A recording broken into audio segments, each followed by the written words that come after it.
Hi, it's Nell, and today I'm hanging out with my two rubber trees, rubber plants, Ficus Elasticas, whatever you prefer to call them. Hanging out with them today because I have a fun project on the docket, and that is to propagate a Ficus Elastica by air layering.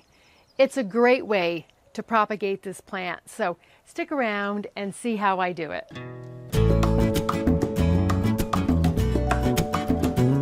So it's all good and saturated, and I'm going to tie it back up. I have that piece of masking tape because when I put the plastic back together last time, I'd also taken the moss apart, so there was a little bit of a gape and I didn't want any air getting in there, so that's what the masking tape is all about. So it should be about 2 more weeks and then I'll be able to cut it off and plant it up. A new plant. And air layering can be done on many plants, both indoors and outdoors, but today I'm going to talk about more indoor plants because, of course, the Ficus Elastica is usually sold as a house plant, although when I lived in Santa Barbara it grew outdoors. It grows outdoors in temperate climates and tropical climates, but for the purpose of the video here, it's for the houseplant one. But you can do it outside too. And this is my Ficus Elastica variegata, which I love, but it's in a very tall, narrow column form, which I love, but I want to air layer it just because it's been a little while since I've air layered anything, and also because I want to see what the plant is going to do after I air layer it, because it's going to turn into some sort of a crazy form, and that'll be fun to see. And this is a great means of propagation on houseplants that have harder wood, like the ficuses do. It's great to do on them. Dracaenas, the monstera, the split leaf philodendron, and also the tropic snow Dieffenbachia, the dumb cane. So the 2 plants that I have air layered before are a Ficus Elastica, the rubber tree, and also a Dieffenbachia tropic snow. The Dieffenbachia that has the really big leaves and it gets really big and kind of leggy and very stemmy. So those are the 2 plants that I have air layered. So I thought it would be good to show you on this plant because I know that it air layers just fine. And air layering is great to do when your house plants are just getting too big and too out of control. Say they're going to hit the ceiling. My rubber tree that I had before, the one that died, not at my hands, as somebody was taking care of it, but it was just getting really wide and very spready, and I was going to air layer 3 of the side stems to get it to grow a little bit more upright for a while anyway. So it's great to control the size of your plant, or if it has gotten too leggy, which means it's lost a lot of its foliage at the base, then you can propagate it and it will be a full plant again for a while anyway. So just make sure that you are air layering a healthy plant, even if it is leggy or stemmy. That's okay because many plants get that way over time, but you just want to make sure it's healthy. And also too, I watered this plant a couple days ago because I don't want it to be stressed when I'm doing this. So here are the materials that I'm using for this project. You can see there aren't too many. This lovely looking concoction, which smells oh so earthy, is sphagnum moss, and it is soaking. It's been soaking for about 3 hours because you want to make sure it's good and wet. You can also use peat moss, or you can use cocoa coir, or you can use cocoa coir and sphagnum moss. That's fine, you know, whichever you choose to. Just make sure that it is good and wet. This is the knife I'm going to use. It is soaking in alcohol and water to make sure it's clean. This is what I'm going to tie around the sphagnum moss. You'll see, and these are ties here. They're actually Velcro from the brand Velcro. They are cable ties, but you could use a twist tie too. It's just that I'm going to be doing this by myself, so this will be an easy and fast way to secure it on. A rag to catch the sap that is going to probably drip out when I take off the leaves. Says some of the leaves anyway. And this is rooting hormone. I've never used this one before, but it was sent to me, so I thought I would try it. It is a biological one, all natural. So that sounds good. And what the root hormone is it just facilitates the rooting and it helps the roots to be stronger as they grow.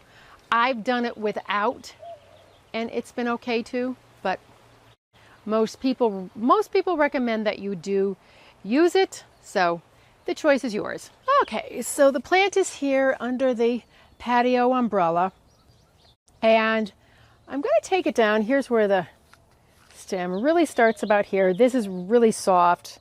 This you can just root in a rooting mix, a propagation mix, but I want to get further down, so I'm going to go down about 1.5 feet, and this is where I'm going to start to take off the leaves.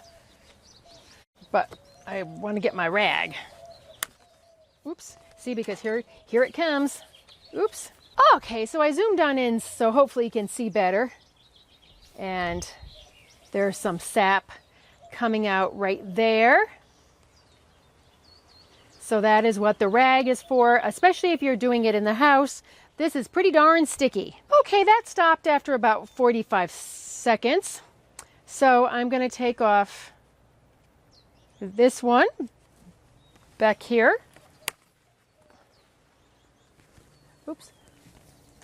Oops. Oops, oops, oops. Gotta remember the leaves themselves.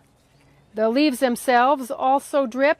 So I actually should have brought 2 rags for this project, but look at how pretty those are. Okay. And why you're taking these leaves off is because you want to make room for the moss bundle, the moss ball to go here. And if the leaves are on, it's going to be hard to tie it on and to get it really tight. So because I'm going to make a cut right about there and to there, right below that node, I'm also going to take off this leaf here. So I have the rag wrapped around there just to stop the sap from coming out, because it just makes my hand so sticky. To get the patio floor all sticky too. Some people, it might irritate them. It has never irritated me, but just never ever get it on your face or near your eyes. That's for sure. So that's about the size of the moss bundle that's going to go around, just to give you an idea. So this is where the leaf came off of, where a new node will form, or where a node is. So I'm going to start the first cut right under the node by probably about 1/4 to 1/2 inch down below it. So I'm going to take this nice clean knife and I'm going to start the cut right about, here. And you don't want to go all the way through. What you're just trying to do is take off this outer bark here. Going to do a ring all the way around, and you can see how the latex is coming out. Oops. It's coming out here too. Going to go all the way around it to the back.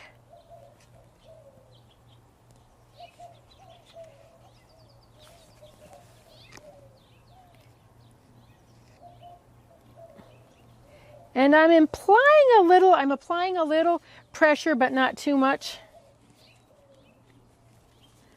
And it looks like I'm almost all the way around.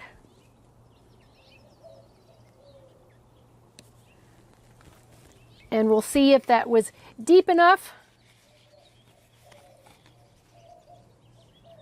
when I go to try to take the bark off. Okay. So I'm going to wrap the rag around and let this dry or catch it anyway. And then about an inch below it, about here, I'm seeing, oh yeah, it shows good. I'm going to go and make another ring around.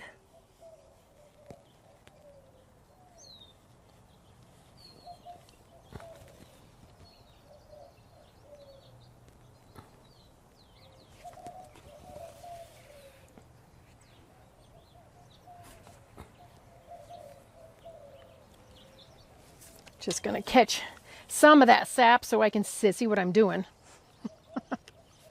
That's the thing about doing this. The sap gets in the way. Now, while the sap is stopping, I'm going to show you how I last did it. The last time I did it, I just took 2 notches out of like V notches out of here and say here, but they were pretty good size. But I thought I would try the ring method too, because that's another way to do it. And you can also just go in and put a slit up. And that you do a little bit longer. I think you do about 3 or 4 inches. And that also opens up the outer bark so those roots can form. But this is the way that I thought, why don't I do it this way? Because it just seems to make sense. Greater surface for the roots to come out. There must have been cat hair on the rag because now I have hair all over here. So those of you who have cats or dogs or cats and dogs know exactly what I'm talking about. So now I'm going to go, hopefully I can do this on camera, without digging in too deep. You go down and you make a cut down here, and hopefully I'm going to be able to peel this bark away. So I think what I'm going to do is just there we go. This would be better if I had somebody filming me doing this, but I don't. So you just go down and peel. Oh, it's starting to peel away. And then see, this is what you want to do, is get this part here off. So I think I need to just deepen this ring a little bit more. Okay, so here's the cut all the way around here. As I said, you don't want to go too deep, but you want to go deep enough so you get that hard outer part out so that the roots can form. You don't want to dig too deep because you don't want to damage the plant, because it still has to bring the nutrients and all the good stuff up to the top of the plant, because this is the part from here up which is going to be your new plant. And this is pretty wet here, so I think I'm going to let it air dry for like half hour. It's really nice and warm out. There's a little bit of a breeze before I actually moss it up. So I have another video to film, so I'm going to run and get some materials for that. And I'll meet you back here in about half an hour or so. All right, so this wound has dried some, and this is essentially what this is a wound. You don't want to totally injure the plant, so I'm going to put some of this on right about here. Just gonna go all the way around. Oh, wow. Oh, this smells like spirulina. And I wasn't gonna use this, but I thought, oh, I had it. And I got it sent to me like probably about 3 or 4 years ago. So because it's organic, I don't know if it's even any good anymore. But you want to get it up here especially, because that's where the roots are going to come from. It all seems to be falling down here. But I got some on there. All right. So on to the moss and the plastic. So if you're having a hard time, you might try putting the moss in the plastic and see if that works. But I'm going to see if I can just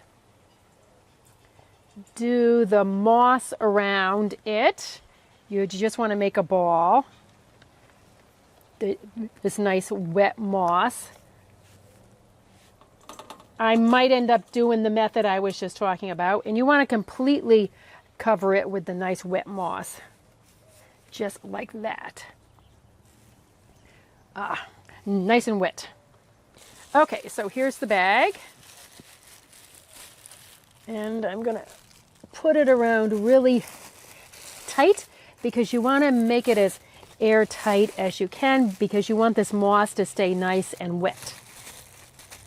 So this is tied on nice and tight right now. As you can see, this whole process isn't hard at all. It's just a little fussy, especially if you're doing it for the first time. You're probably like, oh, I'm cutting into the plant, but that's actually what you need to do to get the roots. And I can feel that the moss is nice and moist right there. Alrighty, that's done. So now I'm going to put the rubber tree back in the dining room. It's an east exposure. It's got 3 windows, and right now it sits about 5 feet away from the windows, but because it's got this going on, I'm going to put it about 10 feet back. It's still very bright, but I don't want it to get a lot of bright light. And then when it gets really warming up next month, I don't want it in that hot sun. And I'm going to water it as usual. Not going to let it be too wet, nor am I going to let it dry all the way out. Look at all those gorgeous roots. I'm not even taking all of the plastic off. I'm just going to give it a good spray. It was moist, not sopping wet, but as I said, it's getting warmer, so I just want to make sure that these roots don't dry out because it's doing good so far. I just got home from being away for 8 days, and I wanted to open up and make sure everything was still moist in here. And it is. I just watered it. You can see how nice those roots are coming. It's going to be ready to cut off soon. And what happened was it really dried out. I only had it single bagged. And it dried out, and I thought I had lost it. But I just soaked it really well 3 weeks in a row, and there's some nice roots coming. So here's the inside bag, and the green bag goes on the outside, and I have them tied tightly, so probably in about a week or 2, we'll do the chopping off. So this video was all over the place time-wise. I did the air layering in mid-April because spring is a great time to do air layering. And then the first time I opened it up to show it to you, where you saw the roots, that was like end of May. And then I opened it up again to show you in early July. And now it is, I think today is September 3rd or 4th. So I'm finally getting around to getting this video finished. But because it is already so long, I'm going to do the planting, the cutting off of the section that I air layered and the planting of it in a separate video. Otherwise, you know, this video is going to be like half an hour. And I don't want that. So be sure to keep your eye open for part 2. It should be coming up in either 4 days or a week at the latest.